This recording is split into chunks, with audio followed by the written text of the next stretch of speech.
hello friends good morning मैं এতিয়া আছো মোৰ দোকানত আৰু দোকানত আহি মোৰ সৰু সৰু ডেইলি ৰুটিনৰ কামবোৰ কৰি থাকোতেই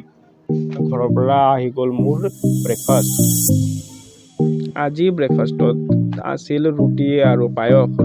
আৰু পায়স খাই কাৰ ভাল লাগে কমেন্ট কৰি জনাবলৈ নাপাহৰিব ব্ৰেকফাষ্টটো কৰিবলৈতেই দোকানত দুজন কাস্টমাৰ আহি গ'ল জেৰক্সৰ কাৰণে খোৱা আৰু কাস্টমাৰৰ মাজত থাকে কিবা ৰিলেশ্যন আছে কাৰণ মই যেতিয়া কিবা খাবলৈ লওঁ তেতিয়াই কাস্টমাৰ মানে অলপ বেছিকৈ আহে যিয়ে নহওক যিমান বেছি কাস্টমাৰ দোকানত আহে মোৰে লাভ জলদি মই জেৰক্সখিনি কৰি দিয়ে আৰু পইচাখিনি লৈ মই বহি গ'লোঁ মোৰ ব্ৰেকফাষ্টটো খোৱাত পায়সখিনি সঁচাকৈ বহুতে টেষ্টি হৈছিল